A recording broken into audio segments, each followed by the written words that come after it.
Bonsoir à toutes, bonsoir à tous. C'est avec un grand plaisir que je vous retrouve pour un nouveau numéro d'Accès Direct, votre rendez-vous quotidien de l'actu en Savoie-Mont-Blanc, en direct sur votre télé, sur votre smartphone. Bref, aucune excuse si vous passez à côté. Ce soir au programme, la cause animale sera à l'honneur car nous avons le plaisir d'accueillir Sandrine et André-Joseph Bouglione, les directeurs du célèbre cirque en pleine mutation en ce moment. Ils se sont engagés contre l'exploitation animale. Ils seront nos invités d'ici quelques instants. Comme chaque semaine, Camille Copin passe de l'ombre à la lumière et cela grâce à son agenda. Et quelque chose me dit que oui, il sera question d'animaux là encore. Enfin, nous parlerons montagne quand même. Morgane Redouin, le président de la commission montagne de l'Union Sport et Cycle, sera sur notre plateau en fin d'émission. Bienvenue à toutes et à tous. Mais on commence comme tous les soirs avec les titres de l'actu. Et ce soir, c'est Fanette qui est aux commandes. Bonsoir Fanette. Avec toi ce soir, d'ici quelques instants, on va parler de l'inauguration d'un nouveau pôle de soins. Oui, c'est toi qui vas nous éclairer sur ce sujet. J'ai ouï dire. J'ai ouï dire. Tu le sais, les professionnels de la santé ont tendance à partir en Suisse et parmi les propositions pour les conserver en France, c'est de miser sur l'innovation. Donc, c'est le centre hospitalier Annecy-Genevois qui a inauguré une nouvelle structure à Sénaux, dans le bassin annécien. 41 millions d'euros. Reportage complet dans quelques minutes et puis un focus sur des passionnés. Avec un très beau reportage signé de Damien Rémy, notre réalisateur. Il fait pas sur des sujets, donc je fais une spéciale dédicace. Et donc, il a rencontré un passionné de restauration automobile. C'est une véritable clinique. Des vieilles épaves ressortent... Neuve, comme neuve, en tout cas. Voilà, merci. On a hâte de voir ça, dossier complet, donc 18h30 au sein du journal télévisé présenté par Fanette de Buisson. Merci beaucoup Fanette, je te laisse finir de te préparer. Le temps pour moi d'accueillir nos premiers invités. Sandrine Bouglione et André-Joseph Bouglione sont parmi nous. S'il vous plaît. Bonsoir. Bonsoir. Merci d'être avec nous. Merci. Donc, on l'a dit il y a quelques instants, vous êtes les directeurs, directrices du cirque Bouglione. Alors, il y en a plusieurs, mais, à ce que j'ai compris. Vous étiez dompteur pendant près d'une vingtaine d'années et il y a eu une prise de conscience. C'était en 2015, à ce que j'ai compris. Les animaux, c'est fini. Comment ça s'est passé ? Bien, c'était une prise de conscience progressive, on va dire. Il y a eu un déclic, forcément, bien sûr. On avait des tigres qui étaient vieillissants. Et un jour, un des tigres n'était plus capable de travailler. Il avait une paralysie. Et ce soir-là, quand on a décidé de le séparer du groupe et de ne pas le faire travailler, dans son regard, on a tout de suite compris, tout de suite vu son incompréhension. Et là, je me suis senti très mal avec Sandrine également. On a travaillé ce soir-là avec nos autres tigres, mais dans un état un peu particulier, parce que on s'en voulait d'avoir manipulé quelque part ce tigre, de lui avoir fait connaître une réalité qui n'était qu'une illusion en fait, en réalité pour lui. Parce que toute une vie à améliorer son bien-être, à essayer de le rendre heureux. Et en réalité, on s'est rendu compte qu'en réalité, il n'était qu'en captivité. Et que la seule perspective pour lui, c'était de mourir en captivité. En fait, on ne peut pas remettre nos animaux à l'état sauvage. Et ça nous a posé un vrai problème par rapport à leur captivité. Alors ça a été le moment de la prise de conscience. Depuis, il y a beaucoup de chemin qui a été fait. Un recentrement sur le cirque 100% humain. La magie est toujours là aujourd'hui. La magie est là, bien sûr. Alors, en quoi ça consiste du coup qu'est-ce que vous allez proposer dans ce cirque finalement nouvelle génération ? Eh bien, on va proposer une alternative à notre public. On tient vraiment à créer un spectacle de cirque traditionnel par son mode de consommation. Donc, c'est vraiment un cirque qui va s'adresser aux familles, aux enfants, aux parents, aux grands-parents pour redonner cette sensation qu'ont vécu notre génération en allant au cirque petit et qui ont envie de refaire vivre ce moment magique qui est le cirque à leurs enfants. mais sans souffrance, sans captivité animale, Finalement, quelque malaise. part. Sans malaise, c'est Sans important. malaise. C'est très important. On est dans une société où nous, on allait se réveiller un jour avec des tigres dans nos cages et les tigres étaient en train de disparaître de la surface de la planète et nous, on les utilisait dans un but commercial, dans un divertissement pour les enfants, dans un divertissement populaire. C'est un mauvais exemple à donner aux enfants. Et donc, voilà, on va recréer un spectacle donc, avec des artistes internationaux, de grands artistes. L'essence même du cirque, les clowns, les magiciens, les lanceurs de couteaux, les trapézistes, tous ces moments forts. Tout Et ce on- qu'on L'exploit, répète, du finalement, rêve, quand du on rêve. pense au cirque Mais bien initial. sûr. J'imagine que vous n'êtes pas fait non plus que des amis avec cette position dans un milieu qui est quand même un petit monde, celui des circassiens, tout le monde se connaît. C'est vrai. Ouais, mais il ne faut pas penser aux anciens, il faut penser à l'avenir. Il faut penser à nos enfants, aux artistes, à la génération qu'on a envie de divertir, à continuer à faire notre métier et en être fiers. Parce qu'à un moment donné, on n'est plus fiers de notre métier.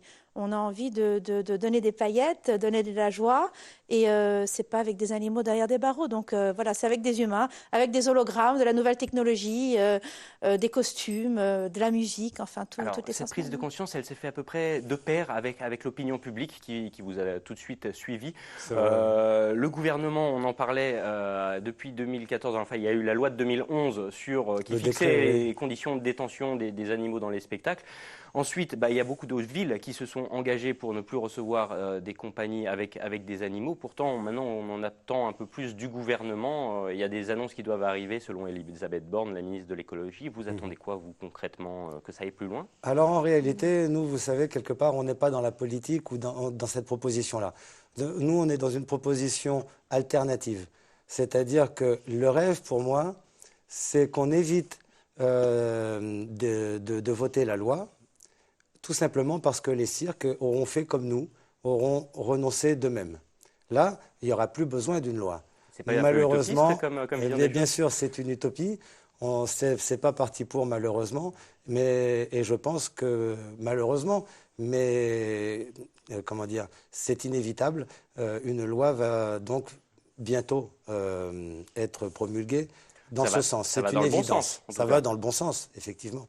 Pour le métier aussi, d'ailleurs. Alors justement, le métier, vous voulez le faire évoluer aujourd'hui et notamment créer une sorte d'éco-cirque, un cirque qui est en phase avec son temps. En quoi ça consiste exactement? Bien, au départ, ça consiste vraiment à créer une alternative, mais sur tous les niveaux, pas seulement au niveau des animaux, parce que c'est vraiment comment dire, c'est la genèse de notre éco-cirque, c'est les animaux. Mais ensuite, on s'est dit, c'est vrai qu'aujourd'hui, le problème, il dépasse le cadre, c'est-à-dire que l'animal dans son milieu, c'est un problème, mais il y a aussi le milieu qui est un problème, c'est-à-dire l'environnement. Et comme on a une sensibilité assez écologiste avec mon épouse, on s'est dit qu'en réalité, le cirque est un métier, avec les déplacements, avec tout ça, qui cause énormément qui a un Bilan énorme carbone. impact écologique. On a un bilan carbone absolument catastrophique à cause des camions, enfin voilà. Ça, aujourd'hui, concrètement, il est possible de le faire évoluer finalement, ce bilan? Parce que c'est vrai que quand on voit en tout cas la machinerie nécessaire à l'installation d'un cirque, c'est assez imposant quand même. Tout à fait, mais tout est possible aujourd'hui. Les technologies le rendent possible. On va entièrement transporter l'éco-cirque dans des containers maritimes. On aura 0 camion. On va être le premier cirque dans le monde à n'avoir aucun camion. C'est-à-dire qu'on va sous-traiter le transport avec des entreprises locales. Donc ça va générer de l'emploi, ça va générer des retombées économiques.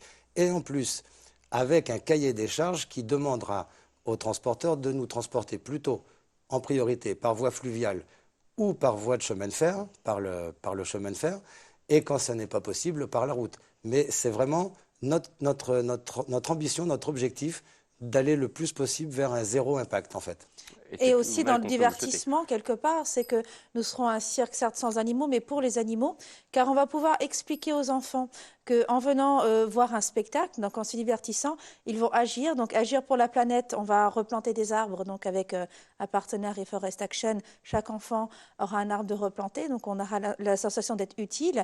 Et aussi une partie de notre chiffre d'affaires sera reversée à la protection animale, à l'Arche des associations, pour agir sur le territoire français et à l'étranger pour le bien-être animal animal, que ce soit de l'adoption, la protection, Alors, etc. comme on le disait, vous ne faites pas les choses à moitié. Quand vous vous engagez, c'est jusqu'au bout. Jusqu'au bout. Est-ce que vous qui connaissez bien ce monde du cirque et de la profession, vous pensez que vous allez être suivi, qu'il y aura des personnes que ça va faire tilter derrière et qui vont se dire tiens, c'est là qu'il y a quelque chose à faire, il y a un secteur à prendre? Alors je pense qu'évidemment on va être suivi et que pour l'instant la seule raison pour laquelle on n'est pas encore suivi, c'est qu'on débute seulement en avril 2020.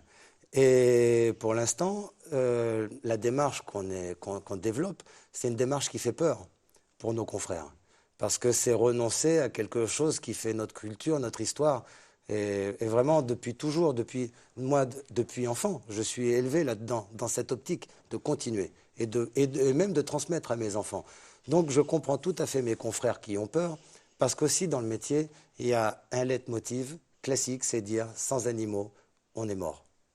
Alors, voilà. Très rapidement, dernière petite question, les prochains gros défis de mise en place, ça passe par quoi? Ben, ça passe par la construction du chapiteau. Enfin là, c'est bien parti. Ça sera prêt pour début mars. Les containers, pareil. Le spectacle est également en bonne voie. Les hologrammes également. La communication. Les ventes sont parties dans le mois qui vient. C'est parti. C'est lancé, oui, oui. Eh ben, c'est un beau rêve et puis c'est à lancé. tous les deux pour cette nouvelle aventure qui commence. Merci. Je vous garde encore une petite minute sur le plateau parce que vous le savez peut-être, c'est l'heure de la revue de presse. J'ai sélectionné des petits articles des confrères. Vous allez m'en dire des nouvelles. Alors petit à petit, on le disait et justement il y a quelques instants, c'est toute la planète qui commence à mieux prendre en compte la condition animale. Et le 25 novembre dernier, ce sont les USA qui ont donc déclaré les actes de cruauté envers les animaux comme un crime. La première loi du genre outre-Atlantique et qui prévoit des sanctions allant de la simple amende jusqu'à 7 ans de prison mais qui ne concerne pas encore les chasseurs, les pêcheurs, les trappeurs ou les personnes qui tuent les animaux pour se nourrir. On ne pouvait pas rêver autant. Autre exemple cité, celui de la Suisse notamment, où les animaux sont protégés par la Constitution. Et ça peut d'ailleurs aller plus loin, les animaux dits sociaux, comme notamment les cochons d'Inde, doivent obligatoirement avoir un compagnon. Il est d'ailleurs interdit légalement de faire taire un chien qui aboie ou encore débouillanter un homard vivant. Négliger un animal est possible d'une amende pouvant aller jusqu'à 18 000 €. Alors je ne vais pas commencer à m'embarquer dans des exemples et notamment de parler de l'Inde qui a une hotline spéciale ouverte 24 heures sur 24 en cas de vaches sacrées en danger. Quant à la France, il faut juste savoir qu'on a attendu jusqu'en 2014 pour considérer un statut juridique pour les animaux autre que ceux de objets. Ça vous évoque quoi concrètement? Ça va un petit peu dans le bon sens aujourd'hui, mais est-ce que ce sera suffisant? Mais ça va dans le bon sens. Bien sûr, c'est jamais suffisant. Mais c'est déjà bien. C'est mieux que rien. C'est mieux que Mais bien entendu, si ça va dans le bon sens, c'est bien. Par exemple, que ça vienne de Trump ou de quelqu'un d'autre, c'est une bonne loi, c'est une bonne chose. Vous pensez que entre guillemets, ça va faire des petits? Eh bien, non seulement ça fera des petits, mais surtout ça va ouvrir la conscience de la population. Parce que tout d'un coup, des actes qui sont considérés comme naturels sont criminalisés, sont poursuivis par la loi. Et oui, et sanctionnables. Et là, tout d'un coup, les gens adoptent des comportements différents. Et ça, c'est plutôt positif. Allez, une deuxième petite news, si vous me le permettez. Et comme on le disait, si la prise de conscience est planétaire, c'est peut-être car la communauté scientifique estime aujourd'hui que 60% des animaux sauvages de la planète ont déjà disparu ces 50 dernières années. Pourtant, de temps en temps, il y a des bonnes nouvelles, et c'est notamment le cas du cerf-souris du Vietnam, le plus petit ruminant du monde, qui n'avait pas été vu depuis plus de 30 ans par les habitants. Ou plus proche de chez nous, le vertigo édenté a été aperçu en Franche-Comté. Il s'agit du plus rare et du plus petit escargot de France. Il mesure à peu près 2 mm de long, pas de quoi assurer même le plus petit des apéros. Déclarée espèce disparue en 2008, la nouvelle a fait des heureux dans la communauté des malacologues. Ce sont les spécialistes des mollusques à coquilles, j'en apprends tous les jours. Et puis on peut citer également l'abeille maçonne qui a fait son grand retour dans nos départements, disparue depuis un demi-siècle déjà. Là encore, il y a des petites nouvelles comme ça qui font plaisir, qui redonnent le sourire, mais est-ce que concrètement on peut en tirer une tendance ou on reste sur le côté alarmiste? Là où il y a de la vie, il y a de l'espoir en réalité. L'écosystème est formidable. C'est pour ça qu'il faut vraiment le protéger, il faut faire attention. L'homme, c'est souvent vu comme notre métier, quelque part, de dompteur. On était des conquérants, des dominants. L'homme contre l'animal, ce temps-là est révolu, il faut réfléchir. L'animal est vivant, sensible, a des besoins, il faut en tenir compte. Et l'homme, maintenant, a un rôle de protecteur et c'est indispensable. Et on voit que si on est un tout petit peu raisonnable, les choses peuvent s'arranger. Donc, il y a espoir. Ah bah voilà, ça c'est un Voilà. super message pour le mot de la fin. Merci en tout cas à tous les deux Merci. d'avoir participé à cette émission. Bon courage pour Merci. tous les travaux qui Merci. vous attendent. Et de toute façon, on se tiendra au courant de toutes les avancées. Avec Et à plaisir. bientôt sous le chapiteau de l'éco-cirque. On dit comme ça, c'est vendu. revoir. Merci à tous les Au deux. revoir. Je vous laisse repartir en régie. Le temps pour nous d'accueillir nos prochains invités. Camille Copin fait son grand retour et elle est accompagnée aujourd'hui de Caroline Dramet de l'association Justice Animaux. Bonsoir Bonjour. Camille. Caroline, Et bonsoir va Caroline. arriver. Et il faut lui donner bonsoir, Caroline. un micro, s'il te plaît. Ah, pardon, excusez-moi, on m'a pas briefé. Hop. Merci beaucoup. Alors, vous êtes là toutes les deux, puisqu'on va faire suite justement à nos premiers invités, puisque je crois qu'il y a une conférence, on pourra continuer d'en reparler, c'est bien ça? C'est ça. Voilà, donc Caroline, qu'on va présenter un petit peu, Caroline Dramet, qui fait partie de l'association Justice Animaux Savoie. Voilà, l'idée, c'est de parler un petit peu de la conférence qui est organisée samedi. Est-ce qu'on peut savoir un petit peu ce qu'il en est? D'accord, donc je vais juste brièvement présenter Oui, l'association si ça ne vous dérange pas. Donc c'est une association qui s'appelle l'Association Justice Animaux de Savoie qui a été créée en 2014 à Chambéry et qui est composée uniquement de bénévoles et nous ne percevons aucune subvention. Et notre champ d'action est assez vaste puisque notre association se positionne contre l'exploitation animale et la cruauté animale sous toutes ses formes. Voilà, donc les animaux exploités dans les cirques font partie de nos des missions. facettes. Voilà, tout à fait.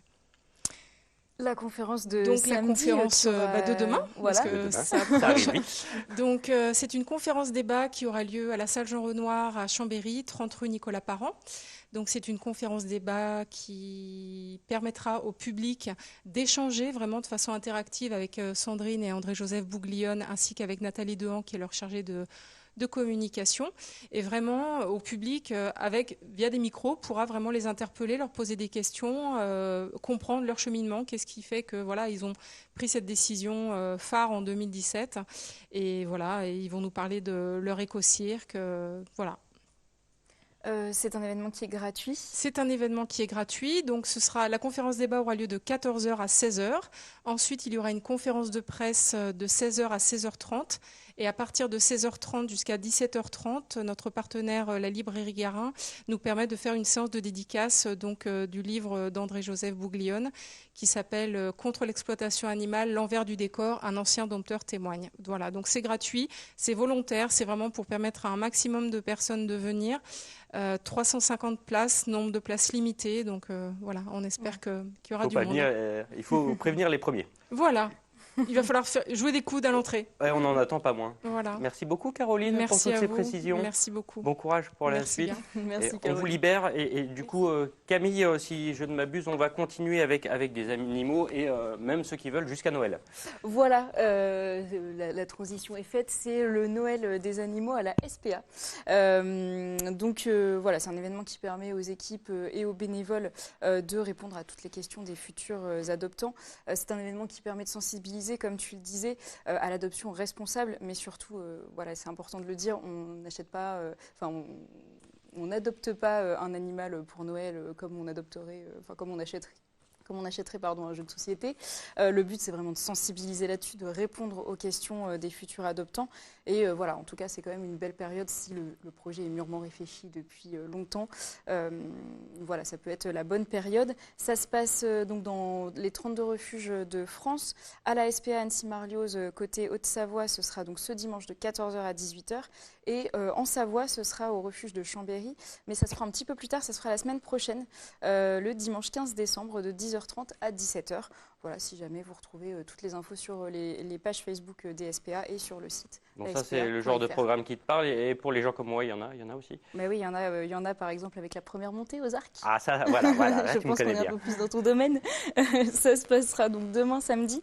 C'est la station donc Les Arcs qui propose de profiter un peu des premières neiges avant tout le monde, puisque cette journée sera une journée de pré-ouverture. Donc une semaine avant l'ouverture officielle qui aura lieu le 14 décembre. Il n'y a pas de remontée mécanique, donc tu pourras mettre tes pots de phoque et puis monter. Ça, tu en sais plus que moi là-dessus.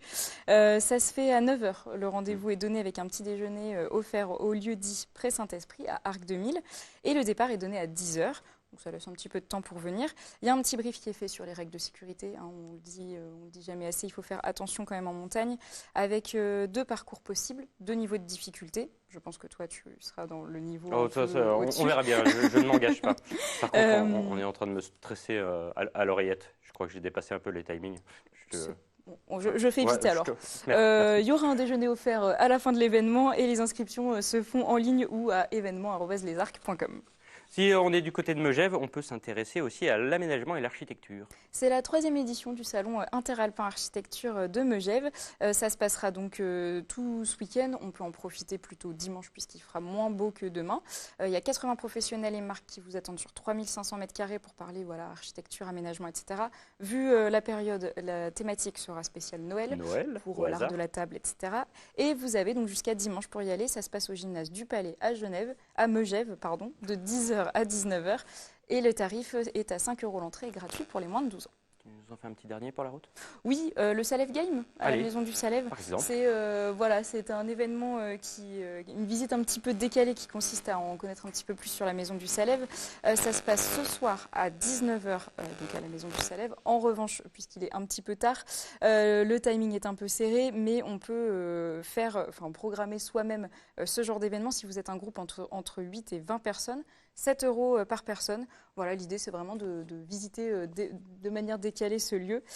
Pour les renseignements, vous pouvez aller sur maisondusalève.com, tout simplement. Tout simplement. Merci beaucoup Camille. Désolé de t'avoir un peu pressé. Il y a encore plein d'autres événements, mais on en parlera la prochaine fois. On aura l'occasion de revoir des marchés de créateurs tout le mois, je te promets. Merci beaucoup Camille. Merci, je te laisse repartir en régie pour accueillir notre dernier invité. Morgane Redouin est avec nous, le président de la commission montagne de l'Union Sport et Cycle. Bonsoir Morgane. Bonsoir Emmanuel. Merci d'être avec nous. C'est un grand plaisir. Alors, on le redit, l'Union Sport et Cycle, c'est la première organisation professionnelle du secteur du sport, tout confondu, donc avec mission de représentation officielle, de défense des entreprises, de promotion des activités, bien entendu. Nous, ce soir, on s'intéresse forcément à la commission montagne, qui, quand même, est là aussi, encore une fois, la première organisation professionnelle, si je ne dis pas de bêtises. Oui, complètement, puisque la commission montagne rassemble les 20 plus grandes marques de ski et aussi des détaillants, des loueurs, ce qui rassemble donc dans la globalité 1000 points de vente en montagne et de location. Donc c'est véritablement un corpuscule qui est très grand. Alors, tout ce beau monde, justement, s'est réuni fin novembre dernier et a mené justement un nouveau label, le label Ski-Force. Est-ce qu'on peut en savoir un peu plus?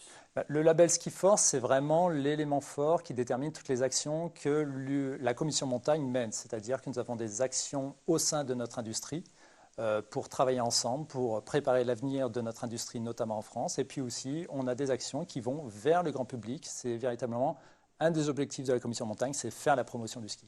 Alors, avant de revenir sur ces actions un peu plus en détail, j'ai l'impression justement que ça, en tout cas, il y a vraiment une volonté de tout le monde de la montagne uniformément de parler d'une seule voix, d'essayer de peser maintenant dans les négociations. On le sait, la France est toujours dans le top 3 des destinations ski avec l'Autriche et les USA, si je ne dis pas de bêtises. Pour rester concurrentiel, aujourd'hui, notre place, elle n'est pas jouée. Alors nous, déjà, au sein de notre groupe, nous sommes concurrents entre marques, nous sommes dans une relation de client-fournisseur. Pourtant, on a été capable de dépasser ce schéma-là pour tramer véritablement les perspectives de nos métiers. Et c'est une grande chance parce qu'un tel groupe n'existe pas, par exemple, dans les pays que vous mentionnez, l'Autriche, les États-Unis. Et c'est véritablement une dynamique que l'on gagne grâce à ce groupe. Donc on est dans une dynamique qui permet aussi de travailler sur la promotion du ski, comme je le disais, notamment sur le renouvellement des skieurs, qui est véritablement aussi un des chantiers que l'on mène. Justement, c'est vrai qu'en ce moment, en montagne, on imagine les stations de ski demain. Dans l'avenir, c'est un petit peu tous les corps de métier qui y passent en ce moment. Ouais. Vous, au sein de la commission montagne de l'Union Sport et Cycle, on l'imagine comment? On la voit comment, la montagne de demain? Eh bien, comme je vous disais, c'est surtout aujourd'hui le public skieur déjà que l'on veut travailler parce que avoir des infrastructures, c'est important, mais encore faut-il qu'il y ait des skieurs qui y viennent. Et donc, on est dans cette dynamique de penser aux générations futures, parce que l'on sait, on ne va pas se voiler la face, qu'on va avoir un trou générationnel qui va se profiler dans le milieu du ski, et c'est important de continuer de relancer tous ces éléments qui vont vers les nouvelles générations de skieurs. Après, il est aussi important que tout se fasse de façon de plus en plus professionnelle, précise, gestionnaire, et notamment, ça passe sur l'accueil du client, lui faire vivre une très belle expérience, et c'est ce à quoi on travaille au sein de ce groupe, en travaillant par exemple sur des normes de location pour garantir une qualité de service, sur des casques aussi qui doivent être dans des bons standings. Et c'est ce genre d'éléments que l'on travaille tous ensemble pour que l'expérience, le séjour au ski laisse le meilleur souvenir à nos clients en France. Ouais, c'est le mot à la mode, j'ai l'impression, l'expérience Oui. skieur. Tout le monde parle de ça aujourd'hui. Vous, pour organiser un petit peu mieux les attentes, justement, vous avez écrit donc, le Ski-Force Winter Tour, le Ski-Force Academy et le Ski-Force Pro. D'ailleurs, on n'en a pas parlé avec Camille Copin il y a quelques instants. Il y en a un qui est déjà passé, mais ce week-end, c'est rendez-vous à l'Alpe d'Huez. Oui, on a cet événement, le Ski-Force Winter Tour, qui est vraiment le lancement de saison, la promotion du ski, la promotion du matériel du ski. C'est 3 dates. Donc effectivement, comme je l'ai dit, la semaine dernière à Val d'Isère, il y a eu à peu près 1400 skieurs qui ont réalisé 4000 tests. Demain matin, on sera à l'Alpe d'Huez donc, pour ce week-end. Et puis, il y a une étape en Haute-Savoie, à Avoria, le week-end suivant, du 13 au 15 décembre. Ça, c'est ouvert à tout le monde. Il n'y a pas forcément besoin de préinscription ou... Voilà, il y a simplement besoin d'une inscription sur place qui est tout à fait réalisable ou alors en préinscription. Et ensuite, vous avez accès à 20 marques qui vont vous faire découvrir le nouveau matériel, les nouvelles technologies que l'on développe. Ça, c'est le côté grand public. Ensuite, il y a la Ski-Force Academy. Alors là, c'est un deuxième onglet et ça se passe la semaine prochaine à Albertville. Absolument, on est en plein lancement de saison en ce moment. Les équipes sont en place et donc on est dans ce souci-ci de qualification du personnel. Donc pour ça, on rassemble un certain nombre de vendeurs qui vont être formés par l'ensemble des marques pour que les messages soient précis et que le matériel qui est fourni soit parfaitement expliqué. Ça, c'est une action qui est faite donc auprès des équipes de vente. Et puis, assez rapidement, vous savez, on est vraiment dans une anticipation des saisons suivantes, puisque dès le mois de janvier, on fera découvrir les collections 2021, celles de l'hiver suivant. À Méribel, le mois de janvier est dédié à ça, puisque nous avons donc les 20 marques dont je vous parlais qui se rassemblent. Et à ce moment-là, les gestionnaires de magasins viennent et découvrent cette fois-ci la collection suivante. Là, encore une fois, il faut s'inscrire. S'il y a des professionnels qui nous écoutent, comment ça se passe? Alors ça, effectivement, tout ça, les inscriptions se passent sur le site de l'Union. Et donc, ils ont le choix entre l'étape de Méribel et de Serre-Chevalier à chaque fois sur préinscription. Et ben voilà, le message est passé. Merci en tout cas, Morgane, d'avoir répondu à toutes nos questions. Bon courage pour la saison qui s'annonce. Absolument, elle s'annonce très très bien, donc celle-ci devrait être très agréable à vivre. Donc vous êtes sur l'Alpe d'Huez demain matin? Absolument, c'est pour ça que je vous quitte dans quelques instants et je monte. Bon courage en tout cas pour la... On est déjà à la fin de cette émission. Merci à toutes et à tous de votre attention. Tout de suite, c'est le JT, c'est juste après la pub. On se retrouve juste derrière. À tout de suite.